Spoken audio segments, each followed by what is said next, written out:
Hey everyone, welcome back to the channel, and in today's video we're going to be doing an unboxing and slight overview of the Specna Arms Prime Series. This is a new series of upgraded and enhanced replicas, so we'll check that out today. But before we do that, don't forget to check out my other videos on unboxing and reviews in the channel, and follow the channel for more videos like these. Let's go to the table and check this out. Okay everyone, we are at the presentation table, and I got the Prime Series box right here. So just to show you a little bit on the box, Prime Series, very like subdued black matte with a shiny lettering, sort of to look pretty cool, look like very premium-esque.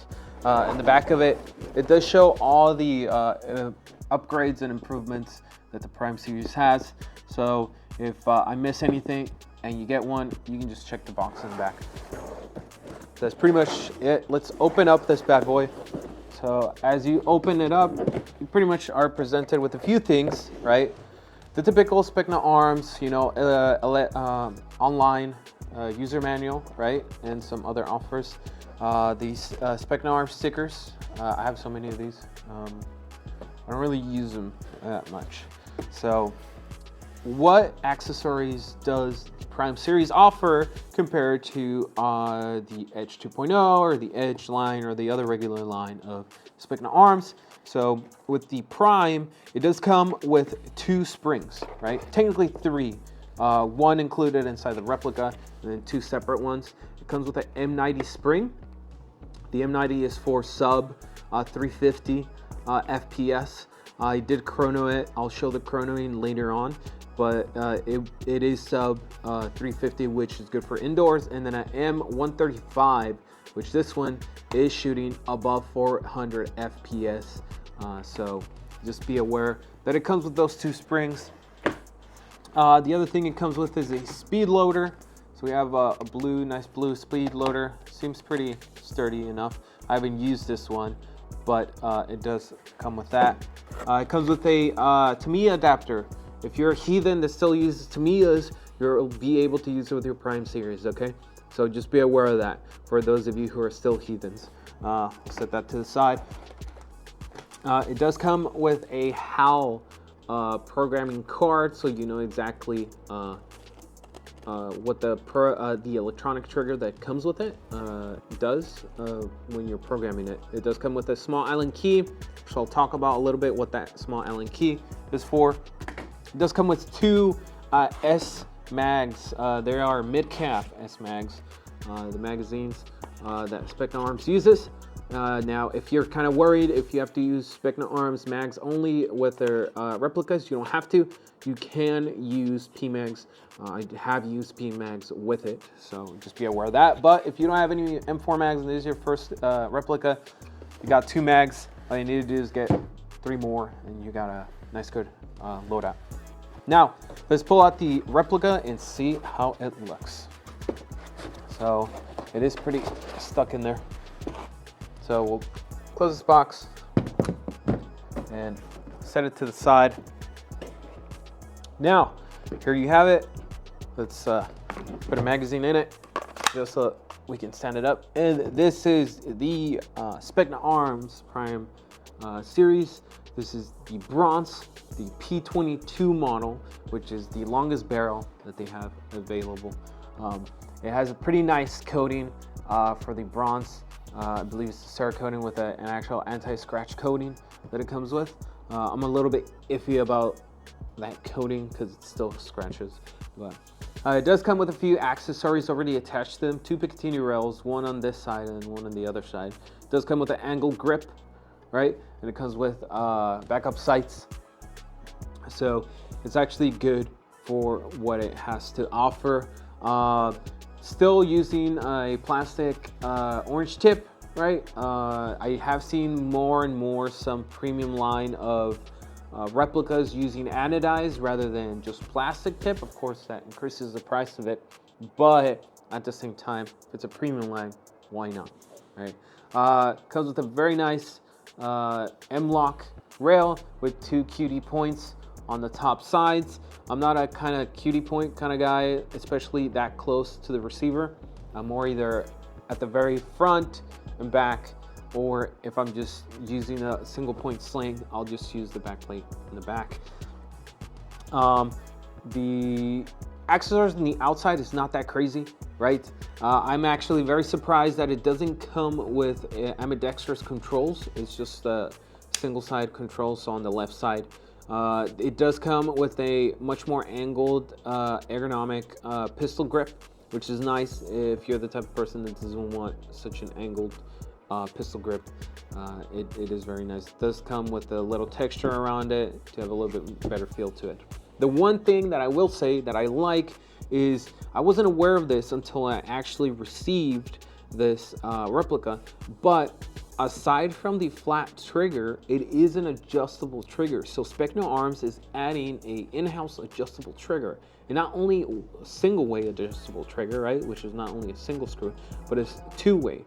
So you can adjust the slack of the trigger and then the wall of the trigger itself. So right now I set mine up when I received this, and I pretty much have a hair trigger.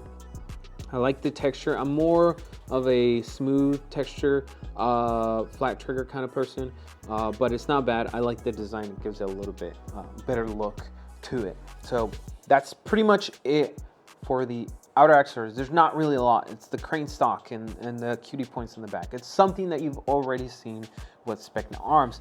The primary thing that I actually like about this line of Specna Arms replicas is the internal. So let's take a look at that. So with the line of Specna Arms Prime Series, you're gonna have a plethora of improvements, right?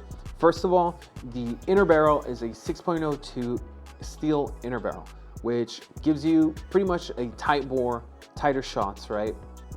It is gonna increase the FPS, but again, I already calculated the FPSs with the springs it comes included with.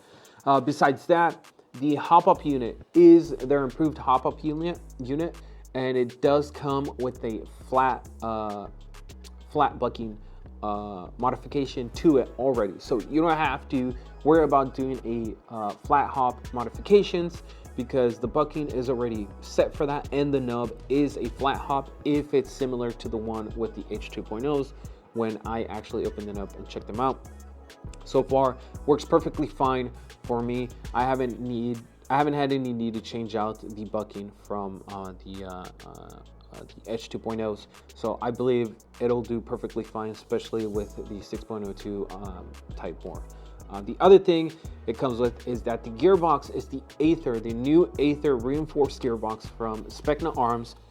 So the Aether is reinforced to be able to handle a much higher level of springs. If I'm correct, it can handle up to an M150. If I'm correct, I would have to check that again. Don't quote me on that. But it's obvious that it can handle a higher power spring because it includes an M135 in it, which is good. That means that if you ever want to make like a DMR build for either your milsim or something that can reach a little bit farther, but you don't exactly want to deal with a sniper rifle, you can use the Prime Series for that. It does come with 16:1 gear ratio. These are CNC gears, so they're pretty strong. My assumption as to why they went with a 16:1 ratio rather than like a 13:1 or 12:1 is pretty simple. Is to be able to handle the higher spring power of the M135 compared to like other high-speed gears that aren't really meant for that.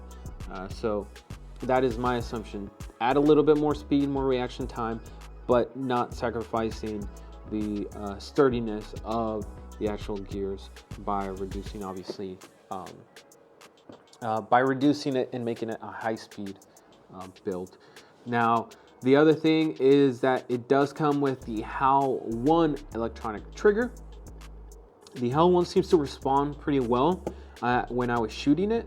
Is, of course, again, not a gate titan, but at the end of the day, it does serve its purpose, and the purpose is to have a much better reaction time. If you're looking for something more crazier, then obviously you would have to upgrade it yourself. Again, with the adjustable trigger, I'm able to get that hair trigger to where it needs to be, and that's without even adjusting like the pre-cocking or anything like that. Or so that's actually pretty good.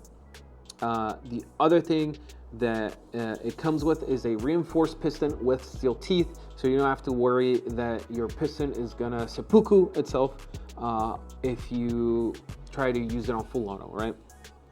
A nozzle that's made out of aluminum, a piston head that is made out of aluminum, a nozzle head that is made out of aluminum. So all of these added improvements to the Prime series is actually very good. But so far, the big thing is their actual motor. The motor that the Prime series comes with is the new Specna Arms Dark Matter brushless motor. This is good because, as some of you may know, brushless motors have been becoming more and more popular and less expensive because obviously they're being made by other manufacturers, and Specna Arms included that with their Prime series. Usually you might see brushless motors upwards of $150 or more, but that's not the case with this, with the Dark Matter. The Dark Matter is pretty fairly priced, and it actually works very well. It is a 27K motor. It is a high torque motor. So again, to be able to use those heavy springs, you're going to need a strong motor. So that's what is being shown here. And of course, the heat dissipation, you won't really have that much heat when you're looking at brushless motors. So that being said, that's pretty much it, guys, for the Specna Arms Prime series. Let me know what you guys think in the comments down below. Do you like it? Do you not like it? Is it just another replica and that's it? I can tell you that I can't wait to field this at my local airsoft field. I am going to have a lot of fun with it. I am going to even purchase fresh new accessories for it just for that purpose, because I actually want this to be one of my main M4s for longer ranges, since that's why I got the P22. So with that being said, again, let me know what you guys think in the comments down below. Don't forget to follow the channel and like this video for more videos like these. This has been Manny, and until next time. All right.